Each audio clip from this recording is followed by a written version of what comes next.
Hi friends, എല്ലാവർക്കും പുതിയൊരു വീഡിയോയിലേക്ക് സ്വാഗതം. പ്രഭാവതി പ്രതാപനോട് പറയും, കുറച്ചുനാൾ എല്ലാവരും പാർവതിയെ കുറ്റം പറയും, പിന്നെ ഈ പറഞ്ഞവരൊക്കെ അവളെ സപ്പോർട്ട് ചെയ്യും. അതെങ്ങനെയാണെന്ന് എനിക്ക് മനസ്സിലാവുന്നില്ല പ്രതാപ. അപ്പോൾ പ്രതാപം പറയും, അത് ശരിയാ ചേച്ചി, എത്ര വലിയ ആൾക്കാരെയാണ് നമ്മൾ പുഷ്പം പോലെ ഒതുക്കിയിരിക്കുന്നത്. പക്ഷേ ഈ കുഗ്രാമത്തിൽ നിന്ന് വന്ന ഈ പാർവതിയെ മാത്രം ഒതുക്കാൻ പറ്റുന്നില്ലല്ലോ. പാർവതിയെ ഞാൻ ഒരു സാധാരണക്കാരിയായി കണ്ടതാണ് തെറ്റ്. അപ്പോൾ പ്രഭാവതി പറയും, ഒരു ആശ്വാസം എന്താണെന്ന് വെച്ചാൽ വിശാലിന് ഇപ്പോൾ അവളെ വെറുപ്പാണ്. ആ വെറുപ്പ് നമ്മൾ ഊതി ഊതി കത്തിക്കണം. അവർ രണ്ടും രണ്ട് പാത്രമാകണം. അപ്പോൾ പ്രതാപം പറയും, എനിക്കിപ്പോൾ ഒരു കാര്യം മനസ്സിലായി. ശത്രുക്കൾ എത്ര ചെറിയവരാണെങ്കിലും അവരെ നിസാരക്കാരായി കാണരുത്. ഇത് കേട്ടുകൊണ്ടുവരുന്ന ജാസ്മിൻ അവരോട് പറയും, നിങ്ങൾ പഠിച്ച പാഠം മാറിപ്പോയി. വിശാലിന് പാർവതിയോടുള്ള വെറുപ്പും പോയി. ഇനി അവരെ പിരിക്കാമെന്ന് സ്വപ്നത്തിൽ പോലും നിങ്ങൾ വിചാരിക്കേണ്ട. അത് കേൾക്കുന്ന പ്രഭാവതി ചോദിക്കും, നീ എന്താ പറഞ്ഞത്? വിശാലും പാർവതിയും വീണ്ടും ഇണങ്ങിയെന്നോ? അപ്പോൾ ജാസ്മിൻ പറയും, അവരിപ്പോൾ സ്ഥലകാല ബോധം പോലും ഇല്ലാതെ ഭയങ്കര റൊമാൻസിലാണ്. ഇപ്പോൾ ഓഫീസിലേക്ക് പാർവതിയെ എഴുന്നള്ളിക്കാനുള്ള പ്ലാനിലാണ് വിശാൽ. അവരുടെ കൊഞ്ചുകിഴിയിൽ കണ്ടിട്ട് എനിക്ക് സഹിക്കാൻ പറ്റുന്നില്ല. ആൻറ്റി ഉടനെ എന്തെങ്കിലും ചെയ്യണം. അപ്പോൾ പ്രതാപം പറയും, അവളെ അവിടെ കൊണ്ടുപോയി പ്രതിഷ്ഠിച്ചാൽ പിന്നെ നമ്മുടെ കാര്യം ഗോവിന്ദയാണ്. ആ പട്ടിക്കാട് പാർവതിക്ക് കാഞ്ഞ ബുദ്ധിയാണ്. അവളെ അവിടെ കൊണ്ടുപോയി ഇരുത്തിയാൽ പിന്നെ നമ്മൾ എന്തിനാ എവിടെ ഇരിക്കുന്നത്? അപ്പോൾ ജാസ്മിൻ പറയും, ഇപ്പം എന്തായി? ആ പട്ടിക്കാട്ടുകാരിയെ പിടിച്ച് കമ്പനിയുടെ അധികാര കസേരയിൽ ഇരുത്താൻ പോവുകയാണ് വിശാൽ. കോടിക്കണക്കിനുള്ള ബിസിനസ്സിന് ഇനി അവളാണ് അധികാരി. ഇതിൽ പരം ഇൻസൾട്ട് ഇനി വേറെ ഉണ്ടാകാനില്ല. നിങ്ങൾക്കൊക്കെ പോയി കെട്ടിത്തൂങ്ങി ചത്തുകൂടെ? അപ്പോൾ പ്രതാപം പറയും, ചേച്ചിയുടെ പെർമിഷൻ പോലും ചോദിക്കാതെ വിശാലിന് ഇങ്ങനെ ഒരു ഡിസിഷൻ എടുക്കാൻ എങ്ങനെ തോന്നി? ഇത്രയും വലിയ സംഭവം ഉണ്ടായിട്ടും അവൻ എങ്ങനെയാണ് പെട്ടെന്ന് മനസ്സ് മാറി പെൺകൊന്തനായത്? അപ്പോൾ ജാസ്മിൻ പറയും, പാർവതിയുടെ കൺട്രോളിലാണ് ഇപ്പോൾ വിശാൽ. അവൾ എന്ത് പറയുന്നുവോ അതേ വിശാൽ അനുസരിക്കൂ. അത്രയും വലിയ ഓഫീസിൽ കൂറ സാരി എടുത്ത് അവൾ പോകുന്ന കാര്യമൊന്ന് ആലോചിച്ച് നോക്ക്. നേരെയെന്ന് പൗഡർ ഇടാൻ പോലും അവൾക്ക് അറിയില്ല. ലിപ്സ്റ്റിക് എന്താണെന്ന് പോലും കേട്ടിട്ടില്ല. ഇവൾ എങ്ങനെയാണ് വിശാലിനെ വളച്ചത്? അത് കേൾക്കുമ്പോൾ പ്രതാപം പറയും, നീ ഈ പൗഡറും ലിപ്സ്റ്റിക്കും ഇട്ട് നടന്ന സമയത്ത് വിശാലിനെ വളച്ചിരുന്നുവെങ്കിൽ ഇപ്പോൾ അവളുടെ സ്ഥാനത്ത് നിനക്കിരിക്കാമായിരുന്നു. അപ്പോൾ ജാസ്മിൻ പറയും, ഞാൻ എത്ര തവണ ട്രൈ ചെയ്തതാണെങ്കിലേ, പക്ഷേ വിശാല് മൈൻഡ് പോലും ചെയ്യുന്നില്ല. എൻ്റെ കാര്യം പോട്ടെ, അവൾ കമ്പനിയുടെ തലപ്പത്തിരുന്നാൽ നിങ്ങളുടെ അവസ്ഥ ഒന്ന് ആലോചിച്ച് നോക്ക്. തെരുവിൽ പിച്ചെടുക്കേണ്ടി വരും രണ്ടുപേർക്കും. അപ്പോൾ പ്രഭാവതി പറയും, അവളെ കമ്പനിയുടെ തലപ്പത്തിരുത്തി വാഴിക്കാൻ ഈ പ്രഭാവതിയുടെ കൊക്കിന് ജീവനുണ്ടെങ്കിൽ സമ്മതിക്കില്ല. അപ്പോൾ ജാസ്മിൻ പറയും, പതുങ്ങിയിരുന്ന് പണിയാൻ ഈ ജാസ്മിനെ കിട്ടില്ല.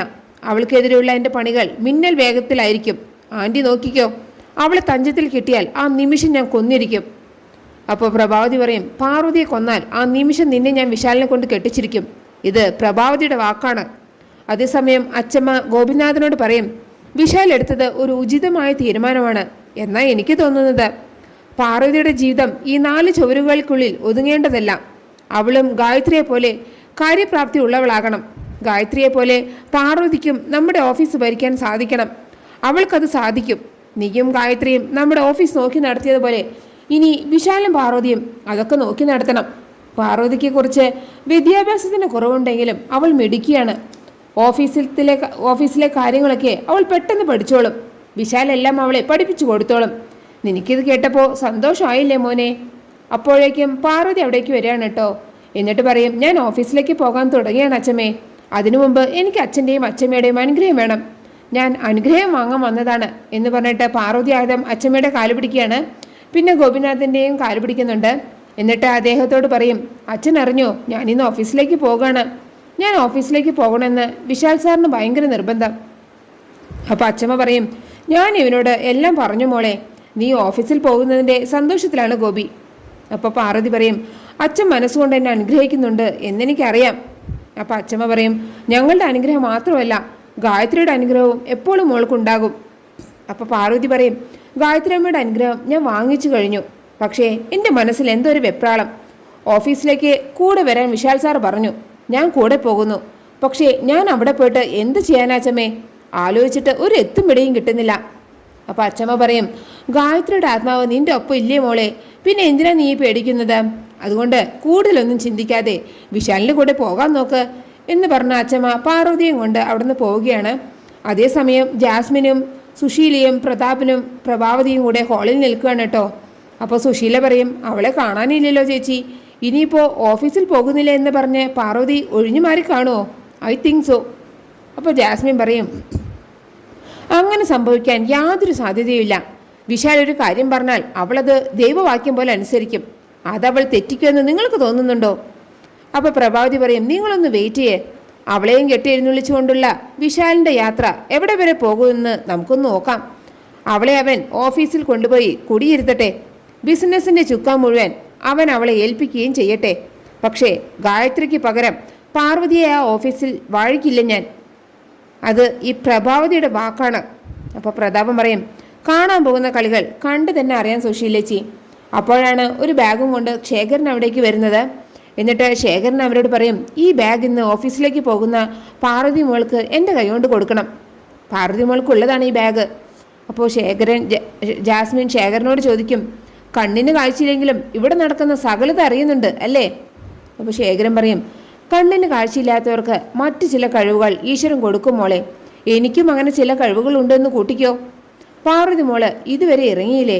ഇപ്പോൾ ഇറങ്ങിയാലല്ലേ കൃത്യസമയത്ത് ഓഫീസിലെത്താൻ പറ്റൂ. ഇത് കേൾക്കുമ്പോൾ പ്രഭാവതി പറയും, അവൾ കൃത്യസമയത്ത് ഇറങ്ങിയിട്ടേ എന്ത് ചെയ്യാനാണ്? അപ്പോൾ ജാസ്മിൻ പറയും, അവൾക്ക് ഓഫീസിനെ കുറിച്ചും ബിസിനസ്സിനെ കുറിച്ചും ഒക്കെ എന്തറിയാനാ? കൂടിപ്പോയാൽ ഇവിടെ ചെയ്യുന്ന പോലെ ഓഫീസിലെ മാറാലിയും പൊടിയൊക്കെ അടിച്ച് വൃത്തിയാക്കാൻ അവൾക്ക് പറ്റും. അതുമല്ലെങ്കിൽ ഓഫീസിലെ സ്റ്റാഫിന് കുക്കിങ്ങിനെ കുറിച്ച് ഒരു ക്ലാസ് എടുത്തു കൊടുക്കാം. അതിനപ്പുറം അവൾ എന്ത് മലമറിക്കാനാണ്? അപ്പോഴാണ് അവിടേക്ക് വിശാലും ഗാർഗിയും കൂടെ വരുന്നത്. എന്നിട്ട് വിശാൽ പറയും, നിങ്ങളുടെ ഡിസ്കഷൻ പാർവതിയെക്കുറിച്ചാണെന്ന് എനിക്ക് മനസ്സിലായി. ഒന്നും കാണാതെയല്ല ഞാൻ പാർവതിയെ ഓഫീസിലേക്ക് കൊണ്ടുപോകുന്നത്. പാർവതിക്ക് ചിലപ്പോൾ ഇംഗ്ലീഷും കണക്കൊന്നും അറിയില്ലായിരിക്കും. പക്ഷേ ഞാൻ മനസ്സിലാക്കിയെടുത്തോളം നിങ്ങളെല്ലാവരെയും കാൾ ബുദ്ധിയും വിവേകവും അവൾക്കുണ്ട്. തൽക്കാലം അത് മതി എനിക്ക്, ബാക്കിയൊക്കെ ഞാൻ മാനേജ് ചെയ്തോളാം. അപ്പോൾ പ്രതാപം പറയും, അവസാനം വെളുക്കാൻ തെച്ചത് പാണ്ടാവാതിരുന്നാൽ മതി മോനെ. അപ്പോൾ വിശാൽ പറയും, ആ കാര്യത്തിലെ അങ്കിൾ ടെൻഷൻ ആവേണ്ട, ഞാൻ നോക്കിക്കളാം. അപ്പോഴാണ് പാർവതി അച്ഛമ്മയും കൂടെ മുകളിൽ നിന്ന് താഴേക്ക് വരുന്നത്. പാർവതി ഒരുങ്ങി വരുന്നത് കാണുമ്പോൾ പ്രഭാവതിക്ക് ഗായത്രി വരുന്ന പോലെ തോന്നുന്നു കേട്ടോ. പാർവതി വന്നതും ശേഖരൻ ആ ബാഗ് പാർവതിക്ക് കൊടുക്കുകയാണ്. അപ്പോൾ ഗാർഗി വിശാലിനോട് പറയും, പാർവതിയുടെ കൈയും പിടിച്ച് കൂട്ടിക്കൊണ്ട് പോ ബ്രോ. അപ്പോൾ വിശാൽ പാർവതിയുടെ കൈയും പിടിച്ച് അവിടെ നിന്ന് പോവുകയാണ്. അത് കാണുമ്പോൾ ശേഖരൻ മനസ്സിൽ പറയും, ഇനി ഇവരെ പിരിക്കാൻ ഈ ലോകത്ത് ആർക്കും സാധ്യമല്ല. അത് കാണുന്ന ജാസ്മിന് ദേഷ്യം വരികയാണ് കേട്ടോ. അപ്പോൾ ജാസ്മിൻ മനസ്സിൽ വിചാരിക്കും, വിശാലിനെയും പാർവതിയെയും ഞാൻ പിരിക്കും. ഈ സന്തോഷം അധിക നാളുണ്ടാവില്ല. അപ്പോഴേക്കും വിശാലും പാർവതിയും കൂടെ കാറിൽ കയറി പോവുകയാണ്. പുറകെ തന്നെ ജാസ്മിനും പ്രതാപനും പ്രഭാവതിയും ഓഫീസിലേക്ക് പോകുന്നുണ്ട്. അപ്പോൾ ഗാർഗി അച്ഛമ്മയോട് ചോദിക്കും, ആ പോക്ക് കണ്ടിട്ട് അച്ഛമ്മയ്ക്ക് എന്ത് തോന്നുന്നു? അപ്പോൾ അച്ഛമ്മ പറയും, എന്തോ ഏടാകൂടെ ഉണ്ടാക്കാൻ പോകുന്ന പോലെയുണ്ട്, കണ്ടാൽ തന്നെ അറിയാം. അപ്പോൾ ഗാർഗി പറയും, എന്നാൽ ഞാനൊന്ന് ഓഫീസിലേക്ക് പോയിട്ട് വരാം അച്ഛമ്മേ. ഇന്ന് ഓഫീസിലെ പാർവതിയുടെ ആദ്യ ദിവസമല്ലേ, അപ്പോൾ ഞാൻ കൂടെ അവിടെ ചെന്ന് അവൾക്കൊരു സപ്പോർട്ട് കൊടുക്കാമെന്ന് കരുതി. അപ്പോൾ അച്ഛമ്മ പറയും, എങ്കിലും നിനക്ക് പാർവതിയുടെയും വിശാലിനെയും കൂടെ പോകാറുന്നില്ലേ? അപ്പോൾ ഗാർഗി പറയും, അതൊന്നും ശരിയാവില്ല അച്ഛമ്മേ. അവർ ഭാര്യയും ഭർത്താവും കൂടെ പോകുമ്പോൾ ഞാൻ എന്തിനാ വെറുതെ സ്വർഗത്തിലെ കട്ടറുമ്പാകുന്നത്? എന്നാൽ മോൾക്ക് പ്രഭാവതിയുടെ കൂടെ പോകാറുന്നില്ലേ? അപ്പോൾ ഗാർഗി പറയും, അയ്യോ ആ കാറിൽ ഞാൻ പോകില്ല, മൊത്തം നെഗറ്റീവ് എനർജിയാണ്, ഞാൻ എൻ്റെ 2 വീലറിൽ തന്നെ പോയിക്കോളാം എന്ന് പറഞ്ഞിട്ട് ഗാർഗി അവിടെ നിന്ന് പോവുകയാണ് കേട്ടോ. അപ്പോൾ സുശീല മനസ്സിൽ പറയും, കാര്യങ്ങളെല്ലാം കൈവിട്ട് പോവുകയാണല്ലോ, ഇനി ഞാൻ കളത്തിലിറങ്ങണം എന്ന് പറഞ്ഞിട്ട് ദേഷ്യത്തോടെ നിൽക്കുന്ന സുശീലയെ കാണിച്ചുകൊണ്ടാണ് ആ എപ്പിസോഡ് അവസാനിക്കുന്നത്. നിങ്ങൾക്ക് എൻ്റെ റിവ്യൂ ഇഷ്ടമായാൽ മറക്കാതെ എല്ലാവരും ലൈക്കും സബ്സ്ക്രൈബും തന്ന് എന്നെ ഒന്ന് സപ്പോർട്ട് ചെയ്യണേ പ്ലീസ്.